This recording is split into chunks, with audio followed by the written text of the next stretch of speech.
ओम श्री रामचंद्राय नमः। श्री सीतापते नमः।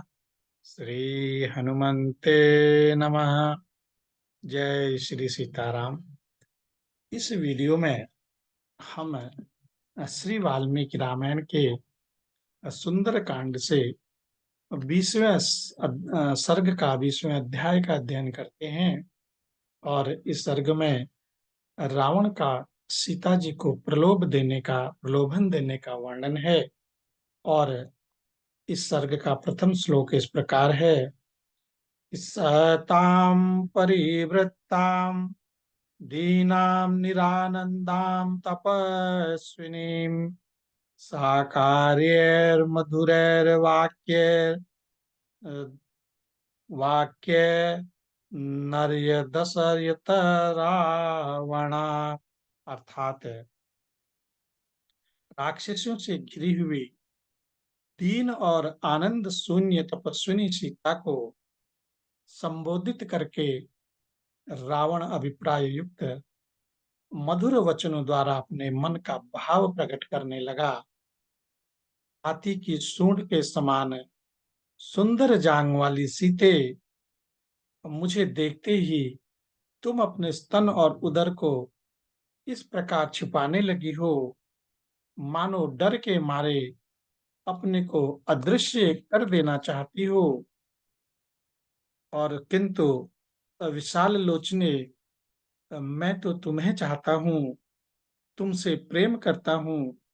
समस्त संसार का मन मोहने वाली सर्वांग सुंदरी प्रिय, तुम भी मुझे विशेष आदर दो, मेरी प्रार्थना स्वीकार करो। यहाँ तुम्हारे लिए कोई भय नहीं है। इस स्थान में न तो मनुष्य आ सकते हैं, न इच्छानुसार रूप धारण करने वाले दूसरे राक्षस ही, केवल मैं आ सकता हूँ। परंतु सीते, मुझसे जो तुम्हें भय हो रहा है वह तो दूर हो ही जाना चाहिए। और भीरु, तुम यह न समझो कि मैंने कोई अधर्म किया है। पराई स्त्रियों के पास जाना अथवा बलात् उन्हें हर लाना, यह राक्षसों का सदा ही अपना धर्म रहा है, इसमें संदेह नहीं। मिथिलेश नंदिनी, ऐसी अवस्था में भी जब तक तुम मुझे न चाहोगी तब तक मैं तुम्हारा स्पर्श नहीं करूंगा। भले ही कामदेव मेरे शरीर पर इच्छा अनुसार अत्याचार करें, और देवी, इस विषय में तुम्हें भय नहीं करना चाहिए। प्रिय, मुझ पर विश्वास करो और यथार्थ रूप से प्रेम दान दो। इस तरह शोक से व्याकुल न हो। एक वेणी धारण करना, नीचे पृथ्वी पर सोना, चिंतामग्न रहना, मैले वस्त्र पहनना और बिना अवसर के उपवास करना, ये सब बातें तुम्हारे योग्य नहीं हैं। मिथिलेश कुमारी, मुझे पाकर तुम विचित्र पुष्पमाला, चंदन, अगुरु, नाना प्रकार के वस्त्र, दिव्य आभूषण, बहुमूल्य पेय, शैया, आसन, नाच, गान और वाद्य का सुख भोगो। तुम स्त्रियों में रत्न हो, इस तरह मलिन वेश में न रहो। अपने अंगों में आभूषण धारण करो। सुंदरी, और मुझे पाकर भी तुम भूषण आदि से असम्मानित कैसे रहोगी। यह तुम्हारा नवोदित सुंदर यौवन बीता जा रहा है। जो बीत जाता है वह नदियों के प्रवाह की भांति फिर लौटकर नहीं आता।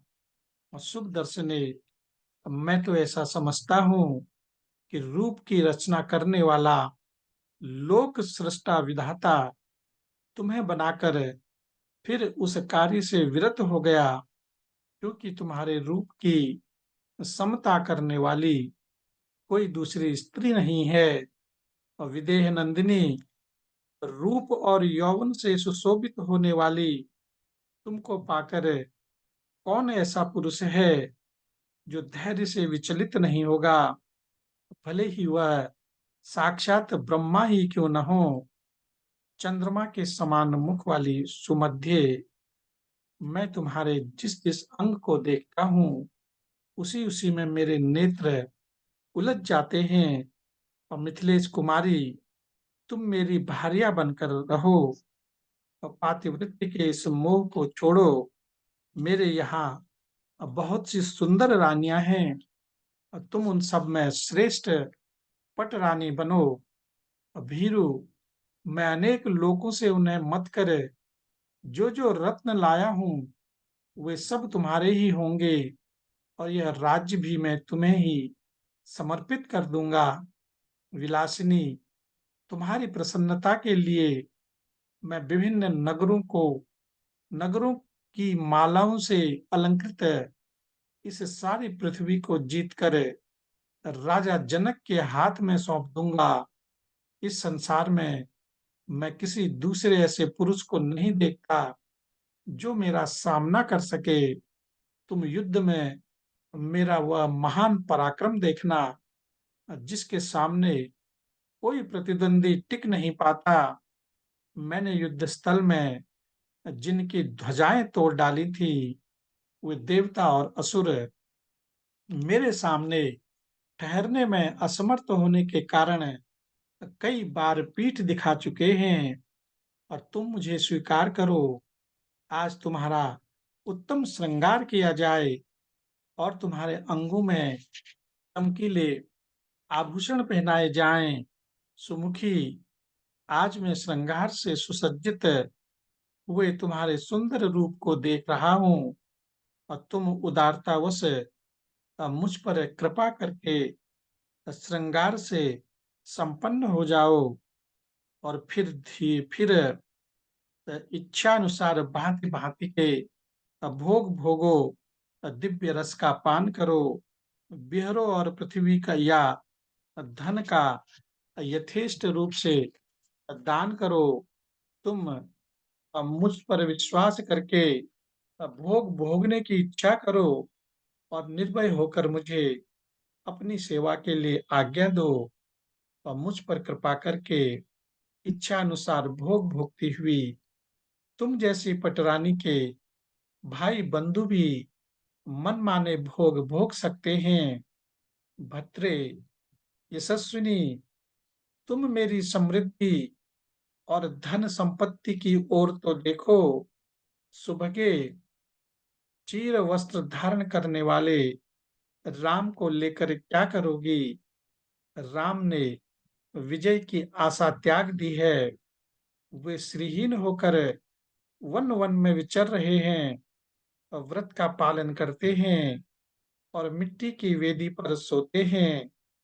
अब तो मुझे यह भी संदेह होने लगा है कि वे जीवित भी हैं या नहीं।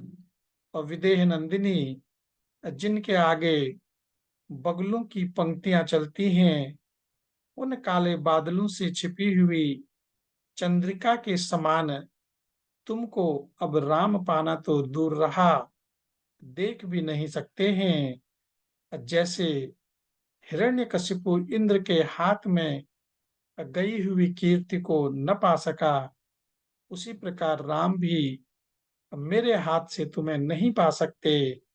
और मनोहर मुस्कान, सुंदर दंतावली तथा रमणीय नेत्र वाली विलासिनी भीरु, जैसे गरुड़ सर्प को उठा ले जाते हैं, उसी प्रकार तुम मेरे मन को हर लेती हो। तुम्हारा रेशमी पीताम्बर मैला हो गया है, तुम बहुत दुबली पतली हो गई हो और तुम्हारे अंगों में आभूषण भी नहीं है। अब मैं भी तुम्हें देखकर अपनी दूसरी स्त्रियों में मेरा मन तब भी नहीं लगता। और जनक नंदिनी, मेरे अंतःपुर में निवास करने वाली जितनी भी सर्वगुण संपन्न रानियां हैं, उन सब की तुम स्वामिनी बन जाओ। काले केशों वाली सुंदरी, जैसे अप्सराएं लक्ष्मी की सेवा करती हैं, उसी प्रकार त्रिभुवन की श्रेष्ठ सुंदरियां यहाँ तुम्हारी परिचर्या करेंगी। शुभ्रु, सुश्रोणी, कुबेर के यहाँ जितने भी अच्छे रत्न और धन हैं, उन सब का तथा संपूर्ण लोगों का तुम मेरे साथ सुखपूर्वक उपभोग करो। देवी, राम तो न तप से, न बल से, न पराक्रम से, न धन से, न तेज से अथवा यज्ञ यश के द्वारा ही मेरी समानता कर सकते हैं। और तुम दिव्य रस का पान, विहार एवं रमण करो तथा अभीष्ट भोग भोगो। मैं तुम्हें धन की राशि और सारी पृथ्वी भी समर्पित किए देता हूँ। ललने, कि तुम मेरे पास रहकर मौज से मनचाही वस्तुएं ग्रहण करो और तुम्हारे निकट आकर तुम्हारे भाई बंधु भी सुख पूर्वक इच्छा अनुसार भोग आदि प्राप्त करें। और भीरु, तुम सोने के निर्मल हारों से अपने अंगों को विभूषित करके मेरे साथ समुद्र तटवर्ती उन काननों में विहार करो, जिनमें खिले हुए वृक्षों के समुदाय सब ओर फैले हुए हैं और उन पर भ्रमर मंडरा रहे हैं। और इस प्रकार वाल्मीकि निर्मित आर्ष रामायण आदि काव्य के सुंदर कांड में 20वां सर्ग, 20वां अध्याय संपन्न हुआ।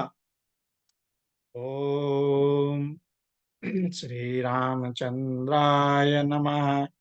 श्री सीतापते नमः। श्री हनुमते नमः। जय श्री सीताराम। जय जय श्री राम।